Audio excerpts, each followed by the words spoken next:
नमस्कार, मैं अश्विनी वानखड़े। कृषि न्यूज में आपका स्वागत है। आइए नजर डालते हैं आज की कृषि से जुड़ी सबसे बड़ी खबरों पर। केंद्र की नरेंद्र मोदी सरकार द्वारा बहुत जल्द एमएसपी पर कमेटी का गठन किया जाएगा। दरअसल इस संबंध में कृषि सचिव संजय अग्रवाल ने कहा कि न्यूनतम समर्थन मूल्य और शून्य बजट प्राकृतिक खेती को बढ़ावा देने सहित विभिन्न कृषि संबंधी मुद्दों पर विचार के लिए जल्द निकट भविष्य में एक समिति का गठन किया जाएगा।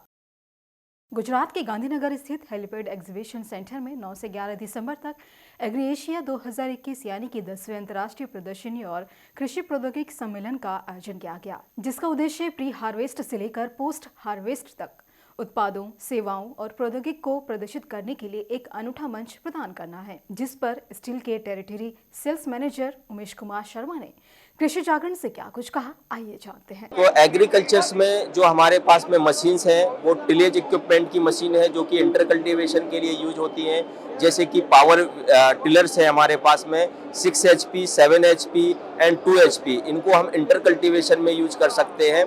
देन हमारे पास में वाटर पंप है जिसका कि हम इरिगेशन में यूज करते हैं, और उसके बाद हमारे पास में मिस्ट ब्लोअर है जो पेस्टिसाइड का दवा का छिड़काव करने के लिए, डिजीज और पेस्टिसाइड का छिड़काव करने के लिए हमारे पास में मिस्ट ब्लोअर है, जो कि डिफरेंट मॉडल है, कस्टमर अपने चॉइस के हिसाब से उनको ले सकता है। और देन पोर्टेबल स्पेयर्स भी है। तो ये बेसिकली हमारे पास में एग्रीकल्चर का एक रेंज है।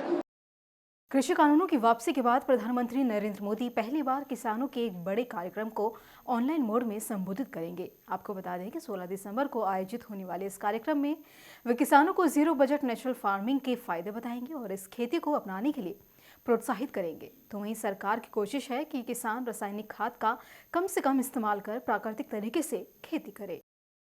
चुनाव से ठीक पहले पंजाब के चरणजीत सिंह चन्नी सरकार ने सभी जिलाधिकारियों को तय सीमा से अधिक जमीन रखने वाले किसानों की लिस्ट तैयार करने का निर्देश दिया है। दरअसल सरकार ने लैंड सीलिंग एक्ट 1972 के अनुसार जो सिंचाई के लिए कुएं पर निर्भर हैं, उस 17.5 एकड़ जमीन से लेकर 52 एकड़ बंजर भूमि से अधिक जमीन रखने वाले किसानों की लिस्ट बनाने को कहा है। किसान सम्मान निधि योजना के तहत उत्तर प्रदेश के 2.42 करोड़ से ज्यादा किसानों को नकद धनराशि देने का प्रस्ताव है। साथ ही 36,000 रुपए से 6,000 रुपए प्रति वर्ष का प्रस्ताव भी रखा गया है। आपको बता दें कि इस पर अंतिम फैसला मुख्यमंत्री योगी आदित्यनाथ द्वारा 16 दिसंबर को होने वाली कैबिनेट बैठक में लिया जा सकता है। प्राकृतिक आपदाओं से होने वाले फसलों के नुकसान पर किसानों का रिस्क फैक्टर कम करने के लिए प्रधानमंत्री फसल बीमा योजना की शुरुआत की गई, जिसमें शामिल निजी कंपनियां अपनी मनमानी चला रही हैं, जिसके चलते किसानों का मोह भंग हो रहा है। ऐसे में केंद्रीय कृषि मंत्री नरेंद्र सिंह तोमर का दावा है कि किसानों द्वारा फसल बीमा योजना के प्रीमियम के रूप में भुगतान किए गए 100 रुपए पर उन्हें दावे के रूप में 475 रुपए दिए गए हैं।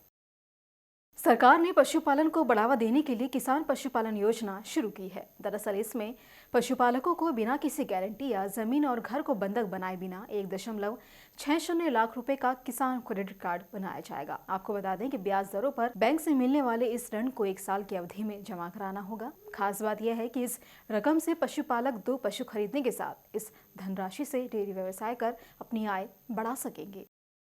देश में लगातार ठंड बढ़ती जा रही है। पिछले कुछ दिनों से राजधानी दिल्ली में न्यूनतम तापमान 8 डिग्री दर्ज किया गया, तो वहीं अधिकतम तापमान 24 डिग्री रहने की संभावना है।